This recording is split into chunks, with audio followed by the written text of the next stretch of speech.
일단 해보기의 기술. 벤더빌트 지음. 톰 벤더빌트, 뉴욕의 저널리스트, 뉴욕타임스, 와이어드, 슬레이트 등의 문화와 사회학, 심리와 과학기술에 대한 다양한 주제의 글을 기고하고 있다. 전작으로는 트래픽, 생존도시, 미국 아마존 베스트셀러인 취향의 탄생이 있다. 저자는 매일 새로운 것을 배우고 성장하는 딸의 모습을 보며 생각했다. 배움은 아이들만을 위한 걸까? 나도 다시 초보자가 될 순 없을까? 그는 커리어를 위한 자기 개발이 아닌 단지 배우는 것 그 자체의 즐거움을 다시 경험하기 위해 체스, 노래, 서핑, 저글링, 그림, 보석세공 등 다양한 기술을 배우기 시작했다. 실수하면서도 계속해서 성장하는 초보자로 살아가는 기쁨과 배움의 과정에서 깨달은 새로운 마음가짐을 이 책에 담았다. 이 책에서 소개한 일 중에 내가 예전에 배웠던 것은 하나도 없다. 모두 지금 배우고 있는 것이다. 자, 이제 당신이 시작할 시간이다. 할까 말까 망설이다가 인생이 끝나기 전에 일단 해보기의 기술. 프롤로그. 일단 무작정 시작해보기로 했다. 어느 일요일 아침 수많은 사람이 모인 공간에서 나는 체스판 앞에 앉았다. 심장이 두근대고 속은 뒤집힐 것 같았다. 나는 관례대로 대전 상대와 악수했다. 상대와 나는 절차에 맞게 이름을 말하며 각자 스코어북에 서명하고는 아무 말도 하지 않았다. 내가 시계에 시간을 맞추는 동안 각각 25분씩, 상대는 체스판의 각 칸에 말을 하나씩 신중하게 배치했다. 나는 지겨운 듯 무심하게 말을 배치했다. 단 몇 분이라도 벌어보려는 사람처럼 상대보다 더 열심히 대칭을 맞춰가며 말을 정렬했다. 하지만 비숍과 나이트의 자리를 잘못 놓는 바람에 당황한 나머지 이 꼼수는 통하지 않았다. 우리는 토너먼트 감독이 시작 신호를 줄 때까지 기다렸다. 방 안에는 정적이 흘렀다. 나는 대전 상대를 주의 깊게 뜯어보았다. 그는 별 생각 없이 손가락으로 연필을 돌리고 있었다. 그러면서 주변 테이블을 이리저리 둘러보았다. 나는 무자비한 표정으로 그를 응시했다. 의자에 앉은 채로 내가 지을 수 있는 최대한의 야성적인 표정을 지으며 위협적인 인상을 주기 위해 애썼다. 뉴욕 타임스에 기고했던 체스 칼럼니스트 딜런 러브 맥클레인이 1995년 당시 체스 세계 챔피언이었던 가리 카스파로프와 시범 경기를 했을 때의 이야기를 내게 해준 적이 있는데, 나는 그때 들었던 카스파로프의 느낌을 상대에게 그대로 전달하고 싶었다. 맥클레인은 이렇게 말했다. 카스파로프는 단순히 나를 이기겠다는 생각이 아니었어. 마치 체스판을 넘어와 내 목을 조르고 싶어 하는 것 같았거든. 맥클레인이 보기에 성난 곰처럼 험악한 몸짓으로 믿기 힘들 정도의 사나운 정신력을 발산하는 카스파로프는 상대보다 약간 유리한 상황이 펼쳐진다고 해도, 심지어 상대를 이긴다고 해도 만족하지 않을 것 같았다. 그가 그런 모습을 보이는 데는 그보다 더 개인적이고 감정적인 이유가 있는 듯 했다. 체스 세계에서 이러한 감정은 아주 흔하다. 특이한 행동으로 유명했던 체스 챔피언 보비 피셔는 이렇게 말하기도 했다. 상대의 자존심을 짓밟는 그 순간 기분이 정말 짜릿하다. 나는 대전 당시를 다시 바라보았다. 내가 뛰어난 전술을 펼치고 무자비한 시선으로 상대의 기를 죽여 이 사람의 근간을 서서히 무너뜨릴 수 있을까? 바로 그때 한 여성이 작은 초코 우유를 들고 그의 옆에 나타났다. 여성은 그의 머리에 입을 맞추며 잘하고 와 라고 말하고는 내게 부엉이 같은 미소를 슬쩍 보냈다. 내 대전 상대인 라이언은 8살이었다. 가끔 코를 훌쩍이며 놀랍도록 침착한 모습으로 경기에 임한 그는 13수쯤에 나를 꺾었다. 나는 그에게 축하의 말을 건네고 토너먼트 감독에게 결과를 알리러 갔다. 복도에서 그가 엄마에게 자랑스러운 표정으로 결과를 알리는 모습이 눈에 들어왔다. 자존심은 털끝만큼도 다치지 않은 모습이었다. 이것이 어느 일요일 아침 뉴욕시 마셜 체스클럽에서 열린 초보자 레이팅 오픈 대회에서 라이언과 내가 겪은 일이다. 마셜 체스 클럽은 그리니치 빌리지의 어느 멋진 블록에 있는 유서 깊은 한 타운하우스의 몇 개 층을 차지하고 있다. 이곳은 그 옛날 대학부 및 일반 체스팀인들이 지역별로 대전을 벌이고 그들의 활약이 신문 스포츠면에 실리던 시절의 자취이자 근사한 구시대의 유물이다. 전국에서 땅값이 가장 비싼 동네에 이 클럽이 오늘날까지 남아있는 이유에는 디킨스의 작품에서나 나올 법한 반전이 숨어 있다.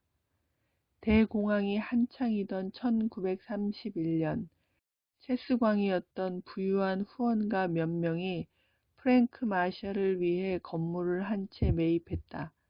클럽 이름은 그의 이름을 따서 지었다. 마셜은 체스 그랜드마스터이자 미국 챔피언이었다. 한때 애틀랜틱 시티의 바다 근처에서 체스 상점을 운영하며 때때로 사람들과 내기 체스를 즐기기도 했던 그는 자신의 이름을 딴 체스 클럽을 수십 년에 걸쳐 맨하튼의 상징적인 장소로 만들었다. 결국에는 스테이크 전문점 킨스 첩하우스나 첼시 호텔만큼 유명해진 체스 클럽에서 마셜은 거의 살다시피 했다. 주변 지역은 예전의 정치를 잃어가고 있지만 마셜 체스 클럽에서 체스를 두고 있노라면 도금 시대 남북 전쟁 이후 1865년에서 1893년 미국의 자본주의가 발전하고 산업화 및 공업화가 이루어진 시기. 기니의 주. 도금 시대를 즐기는 기분이 든다. 유명한 그랜드마스터들의 흉상, 팀 챔피언들의 빛바랜 사진, 그리고 현 세계 챔피언 마그누스 칼센이 2016년 세르게이 카라킨을 상대로 타이틀을 사수하기 위해 진땀을 뺐던 바로 그 테이블, 역사의 향기가 가득한 곳이다. 하지만 마셜 체스 클럽은 박물관이 아니다.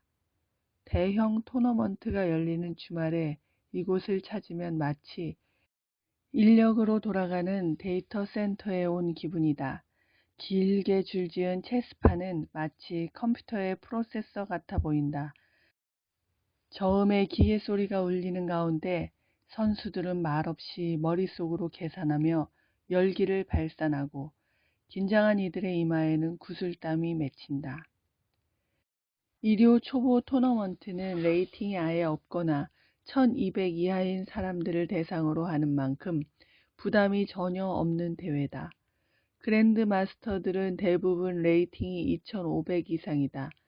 나는 100이었다. 그날 시작은 좋았다. 첫 대전 상대는 머리가 하얗게 새고 학자처럼 진중해 보이는 존이었다. 초반에는 내 기물의 가치가 더 낮았다. 그래서 그는 게임이 진행되는 동안 이 양적 우세를 활용하고자 했다. 하지만 나는 독창적인 지략으로 그의 승리를 저지하며 맞서 싸웠다. 내 전략이 하나씩 먹힐 때마다 그는 지친 기색으로 짧게 한숨을 내쉬었다. 불편한 심기가 느껴졌다. 그가 내쉬는 한숨만큼 내 힘은 더욱 강해지는 기분이었다. 킹이 거의 포위되었을 때 나는 체스메이킹의 기회를 포착했다. 그가 눈치채지 못하기만 하면 되었다. 체스의 승자는 끝에서 두 번째로 실수하는 사람이다 라는 말이 있다. 실제로 상대는 수비해야 할 시점에 공격을 했다. 치명적이라고 생각한 칸으로 폰을 움직인 것이다. 내가 A 파일을 따라 룩을 움직이며 킹을 먹자 그의 얼굴에는 불쾌한 깨달음의 표정이 서서히 드리웠다. 다음 대전 상대는 에릭이었다. 그는 아프가니스탄에서 잠시 휴가를 나온 군인으로 시간이 날 때마다 온라인 체스를 즐겼다. 마샬 체스 클럽에 방문하기 위해 휴가 중에 특별히 시간을 내어 뉴욕에 온 참이었다. 머리가 희끗희끗한 짧은 머리에 우수에 젖은 눈빛을 한 그는 배우 우디 헬런슨과 약간 닮아 보였다. 그와의 대국은 긴장감이 넘쳤는데 막상막하로 흘러가다가 그의 비속이 내 룩에 핀을 걸면서 승부가 갈렸다. 내가 기권하자 그는 안도하는 표정을 지으며 내게 레이팅에 비해 실력이 뛰어나다고 말했다. 그가 내게 건넨 첫마디였다. 미 육군 특공대원이나 미국 은퇴자 협회의 회원에서부터 산만한 어린애에 이르기까지 그날 그곳에 모인 이들은 모두 마샬 체스 클럽의 초보 토너먼트에서 흔히 볼 수 있는 사람들이었다. 이들의 연령 분포는 60년의 세월에 걸쳐 있었지만 체스 세계에서는 모두 다 똑같은 초보자였다. 체스의 레이팅은 순수하게 실력만으로 정해지므로 나이 같은 특징과는 거의 상관이 없다. 체스는 어린이가 어른과 거의 동등하거나 더 나은 수준의 숙련도를 달성할 수 있는 몇 안 되는 기술 중 하나다. 12살짜리가 어른을 완전히 짓밟는 일도 있다는 뜻이다. 그날 마샬 체스클럽의 일요 토너먼트에 참가한 어린이 중에 특별히 관심이 가는 아이가 하나 있었다. 바로 내 딸이었다. 그날 우리는 대전 상대로 편성되지 않았고 서로 전혀 다른 결과를 냈다. 딸은 최상위권에 올랐고 상금도 $84나 받았다. 물론 딸은 그 길로 근처 장난감 가게에 가서 곰인형과 반짝이 퍼티 슬라임 장난감을 사는데 그 돈을 다 써버렸지만 그날 오후에 딸은 할머니와 할아버지에게 전화로 소식을 전하며 기쁜 목소리로 이렇게 말했다. 아빠는 40등인가 그랬어요. 모두 51명이었다. 내가 무슨 짓을 벌인 걸까? 몇 년 전 어느 날 바다에 인접한 동네의 작은 도서관에서 있었던 일이다. 4살이었던 딸과 나는 체커를 두는 사람들을 구경하는데 푹 빠져 있었다.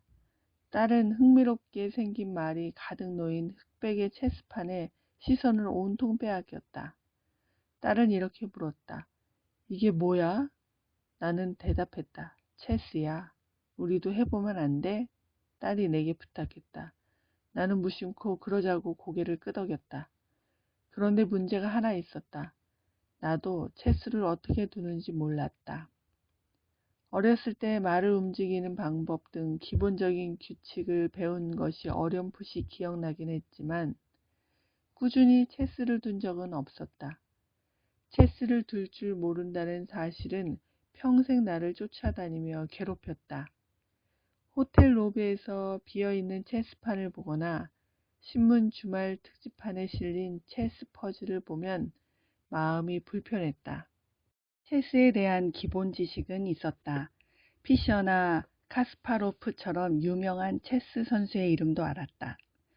기술가 마르생 듀샹과 작가 블라디미르 나보코프 같은 거장들이 체스 광이었다는 사실도 알았다. 그랜드 마스터들은 열수 앞을 내다본다는 흔한 이야기도 알고 있었다. 영화에서 체스는 클래식 음악처럼 천재성, 특히 악마적 천재성의 상징으로 그려지는 일이 많다는 사실도 알았다. 하지만 나의 체스 이해도는 내가 일본어를 아는 것과 비슷했다. 나는 일본어 문자를 보거나 일본어가 들려올 때 뜻은 이해하지 못하지만 그것이 일본어라는 것은 알았다. 체스도 비슷했다. 나는 딸에게 체스를 가르치기 위해 체스를 배우기로 마음먹었다. 말을 움직이는 방법을 배우기는 쉬웠다. 딸 친구의 생일 파티에서 혹은 마트 계산대 앞에서 차례를 기다리면서 스마트폰을 들여다보며 틈틈이 연구했더니 몇 시간 만에 다 알아냈다. 곧 컴퓨터로 체스를 두기 시작했다. 난이도를 가장 낮게 설정하면 이길 때도 있었다. 하지만 그 이상의 더 복잡한 전략은 거의 모른다는 사실이 금세 드러났다. 내가 잘 모르는 것을 남에게 가르치고 싶지는 않았다. 하지만 어떻게 배워야 할지가 고민이었다. 책은 종류가 너무 많아서 엄두가 나지 않았다. 물론 초보자를 위한 책도 있었다. 하지만 그 외에도 체스를 다룬 책은 정말 어마어마했다. 책을 열어보면 무슨 수학식처럼 보이는 체스 기보가 가득했다. 게다가 책의 주제가 너무나도 구체적이었다. 예를 들면 프렌치 디펜스에 대항하는 3NC3 완벽 가이드와 같은 식이다. 그렇다. 책 한 권 전체가 처음부터 끝까지 딱 한 가지 움직임에 따르는 배열만 다룬다. 100여 년간 줄곧 되풀이되어 온 그 한 가지 움직임 말이다. 그런데도 사람들은 아직도 이 주제를 연구하고 있다.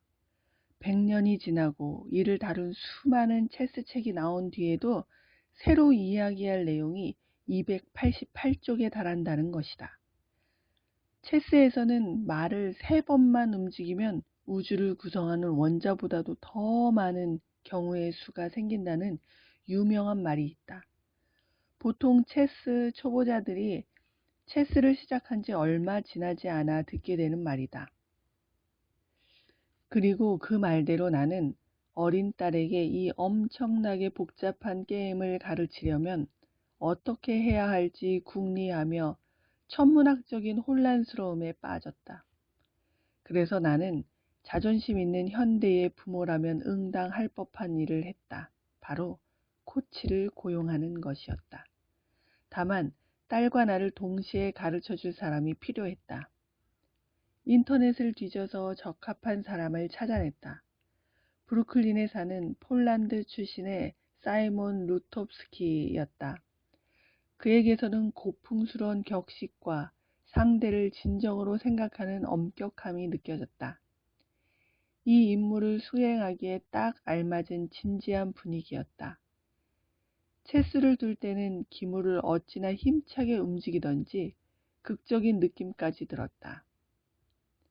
채식주의자로 몸이 마르고 두뇌가 기민했던 사이먼은 수업 시간에 잔잔한 클래식 음악을 틀어두는 것을 제외하고는 집을 조용하게 유지하길 원했다. 아내는 첫 수업 시간에 그에게 차와 갓 구운 페이스트리를 대접했다.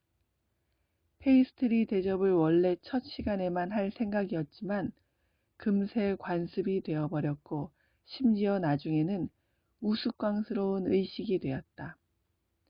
수업이 있는 날 아침이면 아내는 긴급한 목소리로 우리에게 이렇게 알리곤 했다.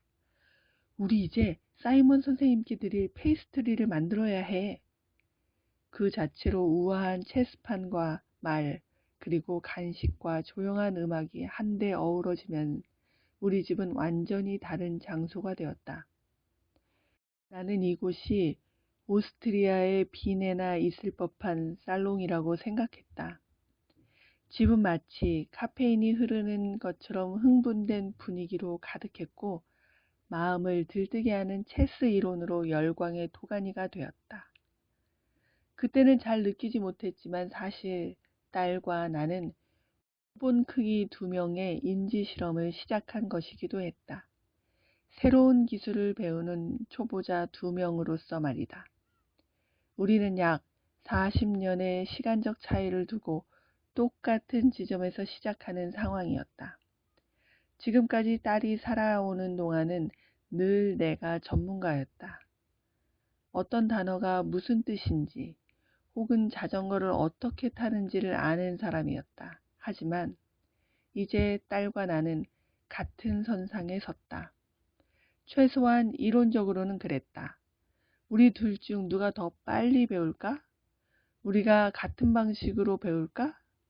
우리의 강점과 약점은 각각 무엇일까? 결국 누가 이길까? 얼마 후 나는 체스 수업에서 빠졌다. 일단 내 존재가 방해된다는 느낌이 들었기 때문이다. 딸과 딸의 선생님 사이에 낀 것 같았다. 게다가 이때는 딸이 배우는 속도가 훨씬 느렸다. 딸이 복잡한 체스판에서 어려운 움직임을 이해하는 순간 사이먼과 나는 서로를 바라보며 은밀히 미소를 짓곤 했다. 나는 혼자서 기초를 다졌다. 온라인 체스를 꾸준히 했고 토너먼트 경기를 분석하는 유튜브 영상들을 보며 낑낑거리기도 했고 벤트라슨의 최고의 시합과 같은 책을 훑어보기도 했다. 이렇게 나름의 방법으로 각각 무장한 딸과 나는 주기적으로 식탁에 체스판을 깔고 마주 앉아 시합을 벌였다. 초반에는 내가 더 잘하는 듯했다. 내가 더 진지한 태도로 임했기 때문이다. 집중력도 더 좋았고 수십 년간 다른 게임을 해본 경험도 있었던 데다 어른으로서 자존심도 있었다. 시합을 할 때 딸은 한 번씩 집중력을 잃었고 그럴 때면 나는 딸에게 의욕을 주기 위해 일부러 치명적인 실수를 저지르고 딸이 알아차려 주기를 바랬다. 나는 실제 체스 세계에서는 서툴기 짝이 없는 초보자에 불과했지만 최소한 집에서는 자애로운 원로이자 현자가 된 듯한 기분이었다. 하지만 한 주 한 주 지날수록 딸은 발전했다.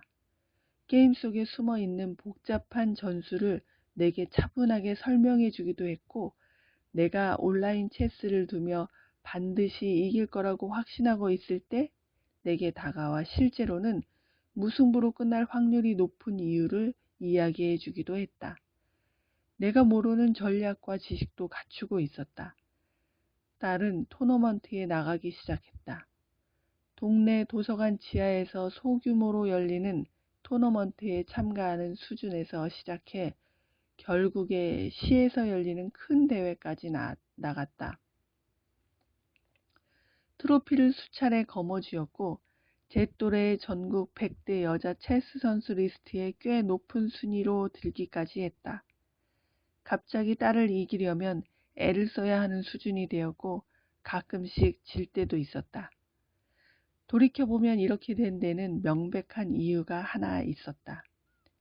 내가 실전 경험을 쌓겠다며 줄곧 온라인 체스 게임만 하면서 이기며 우쭐대고 지면 운을 탓하는 동안 딸은 사이먼에게 오프닝 이론과 엔드게임 전술을 반복적으로 훈련받았던 것이다.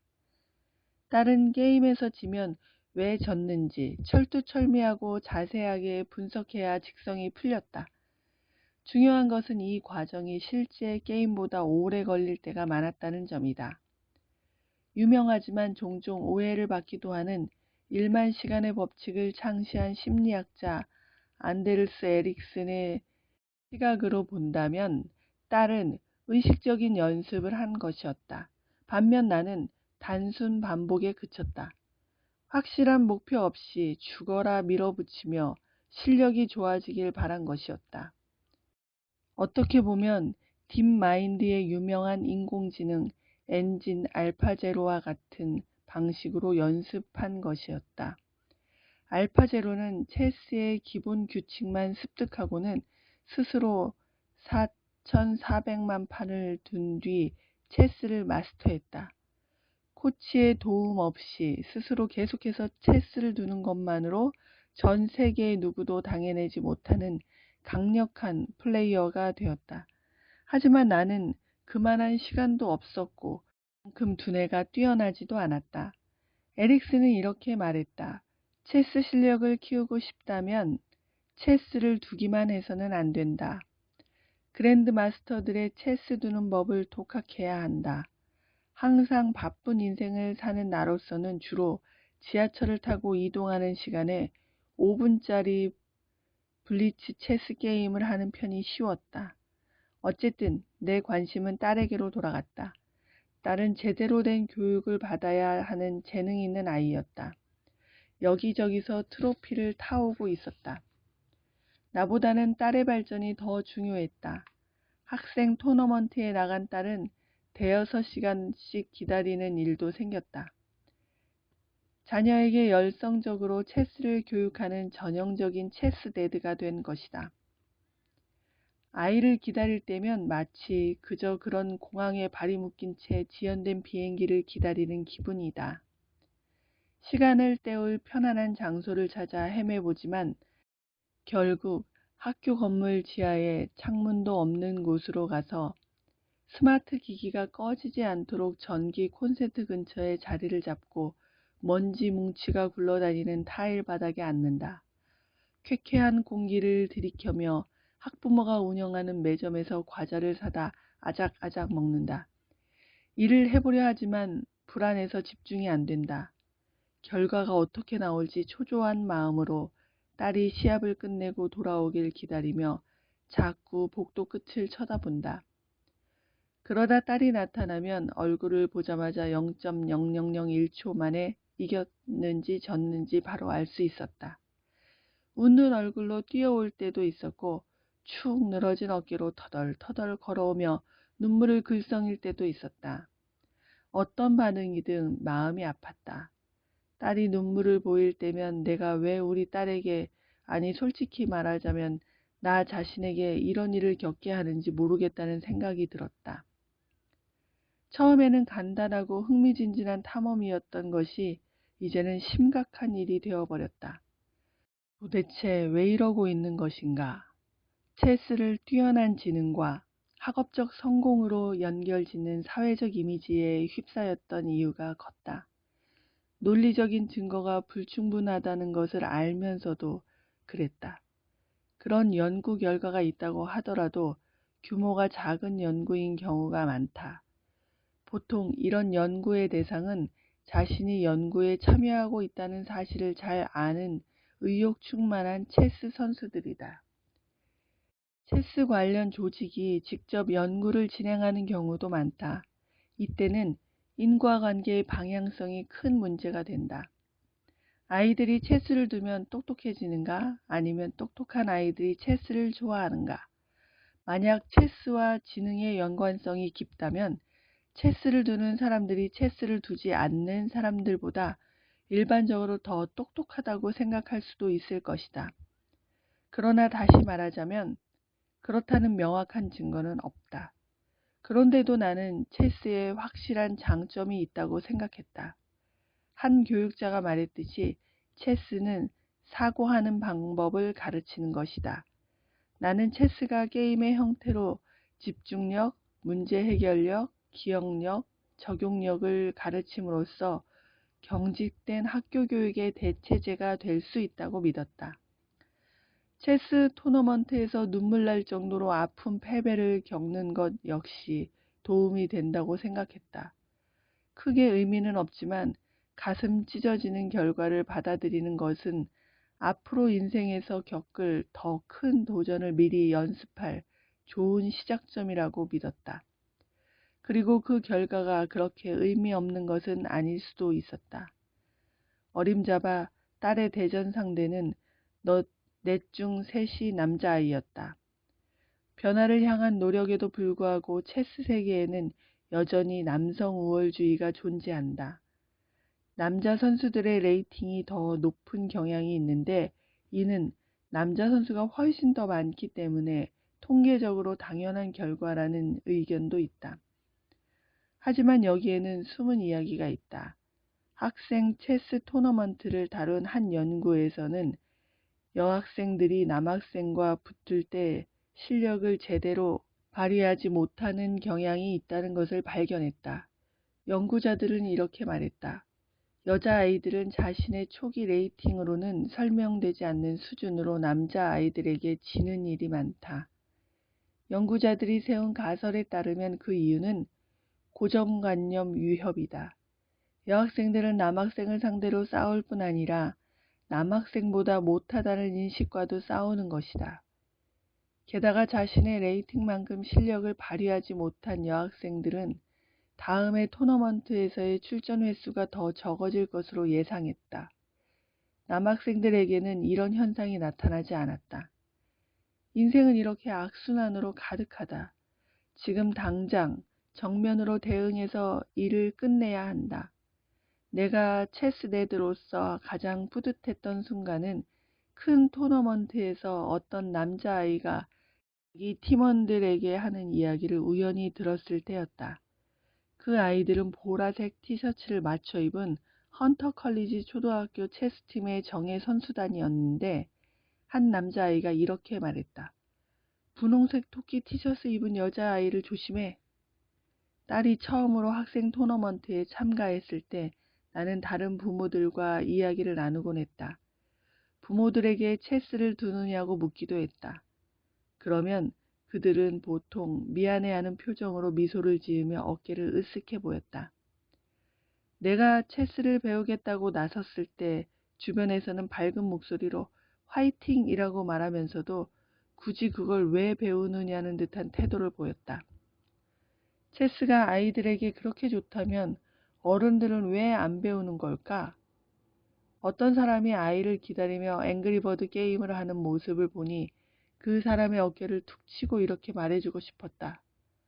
아이에게는 체스를 두라고 하면서 왜 본인은 그러고 있나요? 체스는 왕들의 게임이잖아요. 15세기부터 전해 내려오는 훌륭한 게임이라고요. 체스 토너먼트에 가보면 우리가 아이들에게 어떤 활동을 시킬 때 항상 볼 수 있는 그 광경이 펼쳐진다. 아이들은 활동을 하고 어른들은 나처럼 스마트폰만 들여다보고 있다. 물론 엄마 아빠들은 일을 해야 한다. 아이들이 즐겁게 체스 수업을 받도록 돈을 벌어야 하고 주말에도 시간을 쏟아부어야 한다. 하지만 이렇게 계속 아이들에게만 뭔가를 배우게 함으로써 배움이란 아이들만을 위한 것이라는 생각을 드러내고 있는 게 아닐까 하는 생각이 들었다.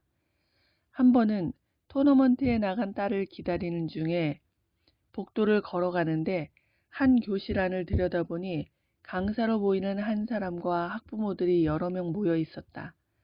그들은 체스를 두고 있었다. 때마침 아이들 한 무리가 내 옆을 지나가며 이 광경을 보았다. 그중 한 아이가 즐거워하는 부모들을 바라보며 약간 비웃는 듯한 목소리로 이렇게 물었다. 왜 어른들이 체스를 배우지? 아이들은 가던 길을 갔고 나는 알록달록한 게시판 앞에 주저앉았다. 나를 옆에서 지켜보기만 하는 것은 이제 신물이 났다. 나도 뛰어들고 싶었다. 그래서 나는 미국 체스 연맹에 가입했고 딸과 함께 체스를 두기 시작했다. 딸이 활동하는 학생 토너먼트에 참가하면 이상해 보일 것이 뻔했으므로 마샬 체스 클럽에 나가기로 했다. 처음에는 긴장되었다. 사실 자존심만 빼면 잃을 것이 없는데도 그랬다. 한 그랜드 마스터는 이렇게 말했다. 마스터도 가끔은 서투른 플레이를 한다. 하지만 팬은 결코 그렇지 않다. 그 팬이 바로 나였다. 진지한 의식, 가슴 뛰는 만남, 긴장 가득한 분위기, 휴대폰도 끈 채 3시간 동안 고도의 집중력과 사고력을 발휘하는 일이었다. 뇌를 단련하는 체육관에 온 듯한 느낌이었다. 가장 놀라운 사실은 사람들을 상대로 체스를 두는 것이 너무 어려웠다는 점이다. 집에서 온라인으로 둘 때는 그저 화면상으로 말을 움직이기만 하면 된다. 반면 실제 토너먼트에 참여할 때는 사람과 마주 앉아야 한다. 눈도 있고 채취도 있고 깊은 내면에서 흘러나오는 소리도 내고 바디랭귀지도 사용하는 사람다움으로 가득한 진짜 사람, 즉 맥락 의존적이라는 뜻이다. 이는 학습을 주제로 공부할 때 초기에 배우는 내용이다. 온라인 체스를 잘하고 싶은가? 그러면 온라인 체스를 많이 해라. 체스 토너먼트에서 잘하고 싶은가? 그러면 체스 토너먼트에 참가해 실제 사람을 상대로 체스를 두어라. 게다가 어느 일요일에 누구랑 붙을지는 절대로 미리 알 수 없다. 한 번은 파란색 안경을 쓴 어린 여자아이랑 붙은 적이 있다. 그런데 당황스럽게도 이 아이는 내가 말을 움직일 때마다 작은 목소리로 중얼거리는 습관이 있었다. 아마 자기도 모르게 말하는 것 같았다. 그리고 또 한 번은 손을 떠는 나이 많은 남성과 겨뤘는데 이 남성은 뜨거운 커피가 넘칠 듯 가득 담긴 커다란 컵을 들고 체스판 앞에 앉았다. 그 바람에 우리 바로 옆에 붙어있던 테이블의 플레이어들이 불안한 눈빛으로 쳐다보는 일도 있었다. 그가 시간이 촉박해지면서 불안한 모습으로 보이자 나 역시 마음이 초조해져 그 판은 거의 날려버렸고 겨우 무승부로 끝냈다. 대안학교 교복을 입은 진지한 아이와 대결한 적도 있었다. 생각보다 힘들게 그 아이를 이기고는 스마트폰으로 영화를 보며 기다리고 있던 그 아이의 아버지에게 가서 대개 아들이 참 잘한다고 말해야 할 것 같은 느낌을 받기도 했다. 직모의 얇은 머리카락에 약간 괴짜인 남성을 체크메이트로 이긴 적도 있다. 체스클럽을 다니며 자주 봤던 사람인데 나는 그가 초보자 딱지를 단 지 얼마나 되었는지 궁금했다. 딸과 대결한 적도 있다. 딸은 냉정하게 100랭크 메이트를 걸어 마지막 줄에 있던 나의 무력한 킹을 궁지에 몰아넣었다. 나는 거의 50이 다 되어가는 아저씨였지만 아이들에게 지고 있었다. 재미있는 일이었다. 차례 1장 딸과의 체스 대전에서 배운 초보자 되기의 기술 2장 다시 태어난 것처럼 배우는 방법 배우기 3장 음치 탈출을 위해 노래를 배웠더니 한계를 뛰어넘는 놀라운 경험 4장 합창단에 들어가서 공연을 하고 초보끼리 뭉치는 즐거움 5장 인생의 버킷리스트인 서핑을 배우며 늦게 시작하는 것의 장점 6장 저글링을 몸으로 익히며 깨달은 생각 끄기의 과학 7장 오늘부터는 나도 미대생 모두 잊어버리는 것의 중요성 8장 바다 수영을 하고 결혼 반지를 만들고 새로 배우기라는 평생의 취미 에필로그 당신도 일단 시작해 볼래요? 에필로그를 읽겠습니다. 당신도 일단 시작해 볼래요?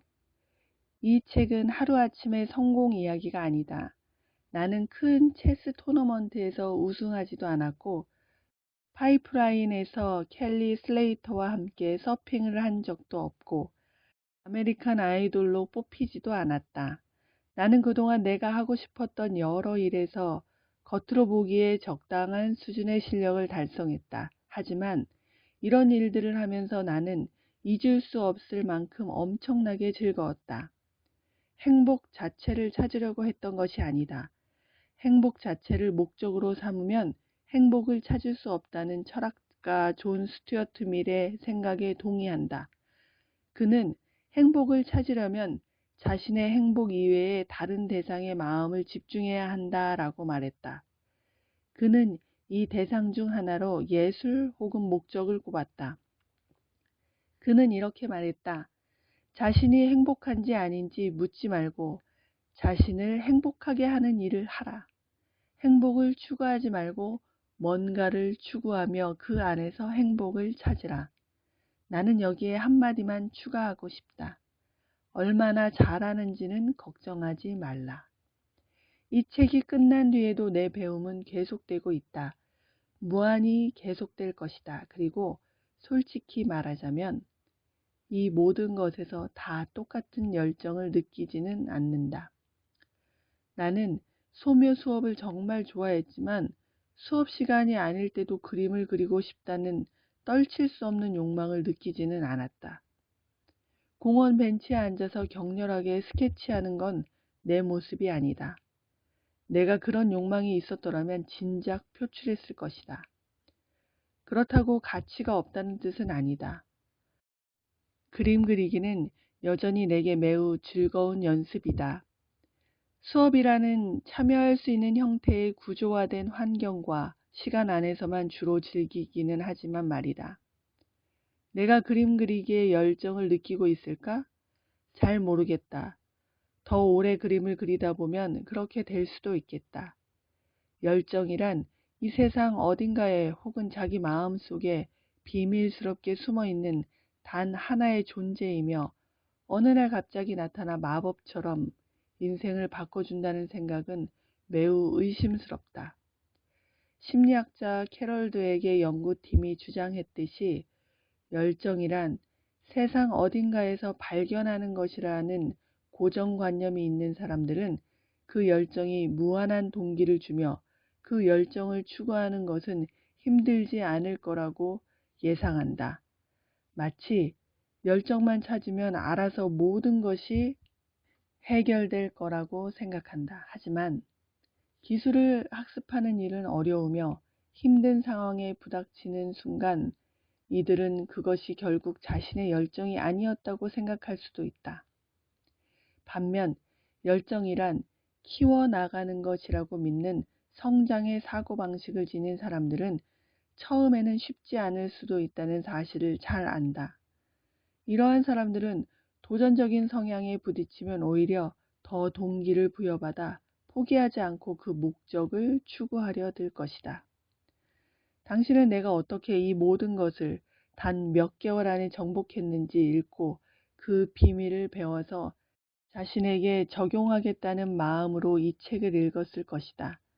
우리는 일반적으로 결과만 보이고 과정은 가려지는 어려움 없는 시대에 살고 있다. 휴대폰으로 버튼 몇 개만 누르면 자동차를 부르거나 저녁을 배달시킬 수 있다. 사람의 노력이 들어간 모든 과정은 가려지고 지도에서 파란 점만 움직인다. 명상 같은 전통적인 활동은 어떠냐고?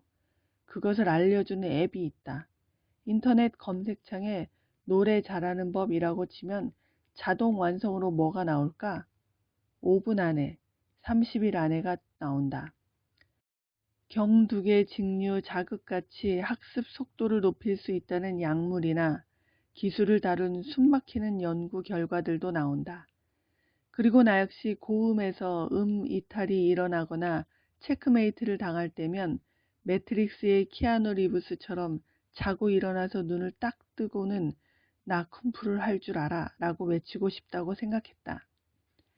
하지만 그보다도 나는 노력을 하고 싶었다. 고군분투해보고 싶었다. 발전도 좌절도 느껴보고 싶었다.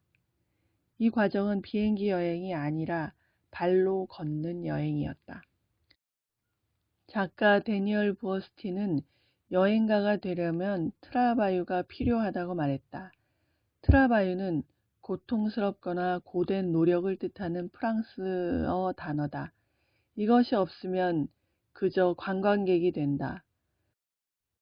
다른 사람이 다리품을 대신 팔아준 것이다. 직접 손을 더럽혀가며 배우지 않고 뭐뭐뭐 하는 법 영상만 보는 것이다. 배움에서도 마찬가지다. 쉽다면 배우는 것이 아니다. 라는 말이 있다. 어려움은 어려움대로 다 겪고 있는데도 배우지도 못하는 느낌이 들기도 한다. 서퍼 레어드 해밀턴은 새로운 신체적 기술을 배울 때는 온몸이 아프다라고 말했다. 실력이 정말 좋아지면 거의 아무 느낌도 없다. 해밀턴은 이 고통을 피하기 위해 자신이 잘하는 일에 열중하는 것은 자연스러운 일이다 라고 말했다. 하지만 그가 말했듯이 자신이 잘하는 일로 돌아가는 것은 언제든지 할 수 있다. 새로운 일을 배우는 것은 구조보트에서 깊이를 가늠할 수 없는 바다로 뛰어드는 것과 같다. 내가 10년 전 로드 사이클링을 본격적으로 시작했을 때는 초보적인 실수를 무지하게 많이 저질렀다. 사이클링이 사이클링이지 실수할 게 뭐가 있냐고 생각할지도 모르겠지만 사람들과 무리지어 빠르게 자전거를 타는 것이나 자전거를 타고 산에서 내려오는 일은 기술이 필요하다. 창피함의 향연에는 한도 끝도 없었다. 페달에 발을 붙이는 클립인을 제대로 못해서 넘어진 적이 한두 번이 아니었다.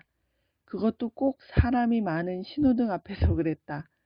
처음으로 큰 경주에 나갔을 때 자전거 주행 중인 어떤 사람 뒤에 너무 가까이 붙는 바람에 서로 바퀴가 다 수렁에 굴러떨어진 적도 있었다. 그것도 2km밖에 못 가서 그랬다. 또 한 번은 비 오고 쌀쌀한 초봄의 어느 날 자선 라이드에 참가했을 때였는데 나눠받은 쇼핑백에서 유리병에 들어있던 엠브로케이션이라는 것을 발견했다. 처음 들어보는 말이었다. 호텔방을 같이 썼던 친구가 젖은 신발에 신문지를 구겨 넣으며 그거 바르면 다리 따뜻해지는 거야 라고 말했다. 나는 오 좋네 라고 말하고 다리에 발랐다. 나중에 알고 보니 이는 조심해서 사용해야 하는 연고로 맨다리를 따뜻하게 해주는 것이었다. 나는 바보같이 그 위에 두꺼운 겨울용 구부 라이크라 레깅스를 입었다.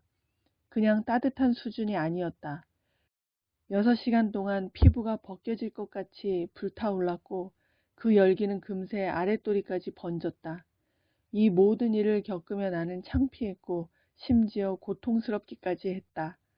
만약 어떤 현자 스승이 내게 어떻게 해야 하는지 자세히 알려주고 이런 모든 실수를 아예 저지르지 않도록 도와주었다면 더 좋았을까? 그럴 수도 있다. 하지만 그랬더라면 내가 일궈낸 모든 성과가 그렇게 달콤하게 느껴지지는 않았을 것 같다. 신기한 것은 실수보다는 발전이 더 중요한 것 같은데 그 모든 실수를 저질렀던 순간이 실질적인 발전을 이루었던 순간보다 머릿속에 훨씬 더 생생하게 떠오른다는 사실이다. 이 순간은 변곡점이다. 내 지식과 능력의 한계점에 선 때였다. 2장에서 설명한 캐런 애돌프의 실험에 있었던 아기들처럼 나는 실험을 하고 있었고 실수를 통해 원서 그대로의 통찰력을 얻은 것이었다.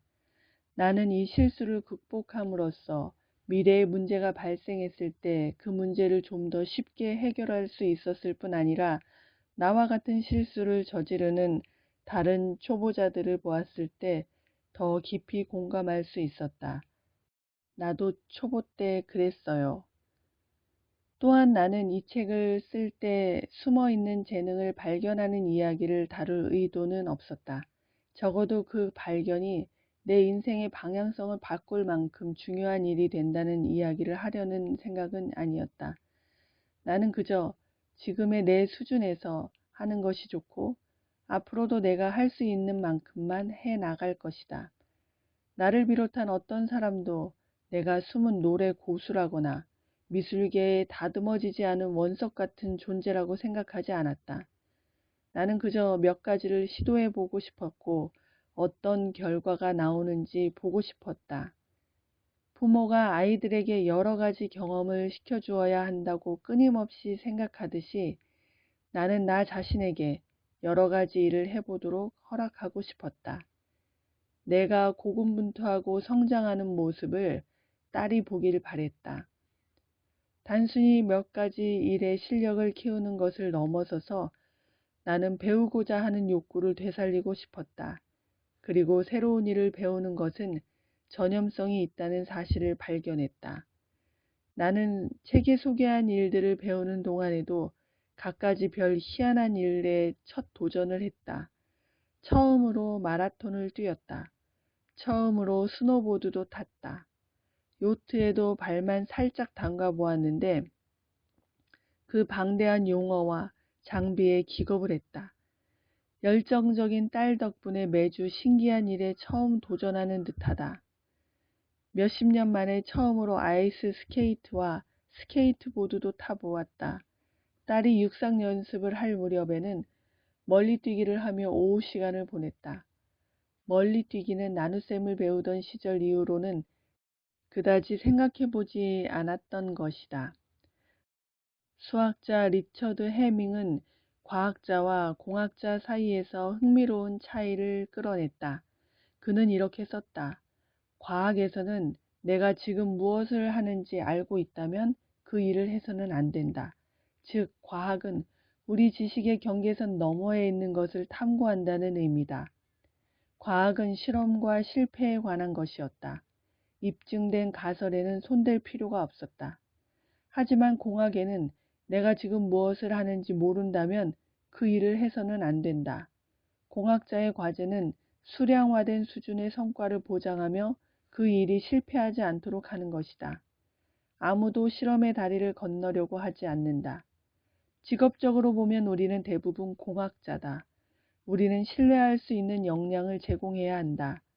잡지사에서 내게 글을 써달라고 요청한다면 이들은 내부에서 쓴 기사와 비슷한 스타일의 길이가 적당한 글을 기대한다. 보통 급진적이고 실험적인 글이나 제멋대로 상상의 나래를 펼친 글을 원하지 않는다. 하지만 내 생각에 우리는 모두 과학자가 되고 싶어 한다.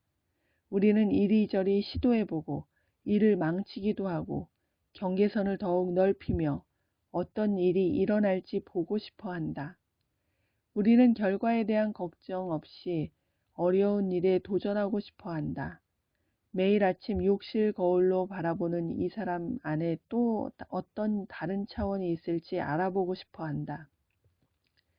장담하건대 나이가 들면서 외부 세계와 나 자신이 정의하는 내 모습에 정착할수록 이러한 숨겨진 자아는 훨씬 더 중요해진다. 작가 존 케이시는 이렇게 썼다. 내 오랜 스승인 커트 보니컷이 내게 말하길 남에게 아부할 때는 그 사람의 주요한 업적을 칭찬하기보다는 그의 사소하고 비밀스러운 허영심을 칭찬하는 편이 훨씬 더 효과적이다라고 했다. 우리는 가장 잘 알려진 모습으로만 알려지고 싶지는 않아 한다. 내가 이 책을 쓰면서 시작한 여러 가지 활동과 연습은 내게 과학이었다. 그림을 그리며 내 눈에 보이는 것을 해석하기 위해 애쓰고 E5 음을 내려고 몸을 쥐어짜고 파도가 내게 약간 커 보이는 날에도 바다에 뛰어들었던 그 모든 순간은 내가 무엇을 하는지 모르는 순간이었다. 그래도 어쨌든 하고 있었다. 내 뇌가 방해될 때가 많았다. 사람들은 자신이 대화할 때 편안하게 내는 높이를 노래할 때는 내지 못하는 일이 가끔 있다. 노래하는 것 자체의 기술적인 측면보다도 내가 노래를 하고 있다는 그 생각이 발목을 잡는다. 이 모든 자아 탐구에서 자아 도취적인 분위기가 있다는 것을 인정한다. 하지만 이 모두가 내면에 집중한 일인데도 이러한 활동을 하면서 나는 실제로 외부로 나갔다. 알고 보니 초보자가 되는 것의 큰 기쁨 중 하나는 다른 초보자들을 만난다는 것이다. 나는 정말 다양한 사람을 만났다. 내 평범한 일상에서는 만나기 어려울 것 같은 사람들이었다. 우리는 다 같이 실력이 부족하다는 사실, 그리고 실패할 수도 있다는 사실을 서로 기꺼이 공개함으로써 하나가 되었다. 나는 이 과정에서 친구라고 부를 만한 사람들을 만났다. 정말 중요한 사실이다. 우정에는 장점이 많지만 특히 남자들 사이의 우정은 나이가 들수록 위상이 점점 떨어지는 듯하기 때문이다. 가끔 보면 우정도 노래나 그림과 비슷해 보인다. 어릴 때는 소중히 여겼지만 그 이후로 점점 우선순위에서 밀려나 결국에는 다시 되돌리기 어려운 지점까지 떨어지고 만다. 옥시덴탈 대학의 사회학자 리사 웨이드는 남성성의 일부 전형적인 이미지, 즉 강한 경쟁심 및 자립심, 자신감 없는 모습을 드러내지 않으려는 성향이 우정의 형성에 방해가 된다고 주장한다. 초보자가 된다는 것은 여기서 말하는 남성성의 이미지와 정확히 반대다. 자신의 지위를 내려놓고 다른 사람의 이야기를 듣고 그들로부터 배우고 자신감 없는 모습을 드러내는 것이다. 아마도 내가 수영하는 사람들과 함께 있을 때 그랬듯이 주로 여성으로 구성된 집단과 어울리는 일이 많았던 것도 우연이 아닐 것이다. 여성들은 새로운 일을 시도하는데 마음이 더 열려 있고 과감하게 앞으로 나아가고 동료 초보자들을 더 많이 돕는다. 긍정심리학 저널에서 주장하듯이 배움에는 배울 것이 있다는 사실을 깨닫는 겸손함이 필요하다. 내가 안전지대를 벗어나게 된 계기는 부모가 된 것이었다. 부모가 되면 이상한 위치에 놓인다. 선생님인 동시에 학습자가 된다. 거의 매일 나는 딸에게 농구공 드리블하는 법, 성냥 켜는 법, 축구공 던지는 법 등 뭔가를 가르치는 것처럼 보인다. 당신도 마찬가지겠지만 이런 일은 대부분 아주 옛날에 배운 것이고 이제 더는 생각하지 않는다. 그러다 어느 날 딸이 집에 수학 문제를 가지고 오면 나는 이런 일을 아주 쉽게 할 수 있을 거라는 잘못된 추정을 떨치며 갑자기 다시 배우는 사람이 된다. 우리는 이 모든 경험을 아이의 눈으로 바라볼 수 있지만 자신의 눈으로 보기도 한다.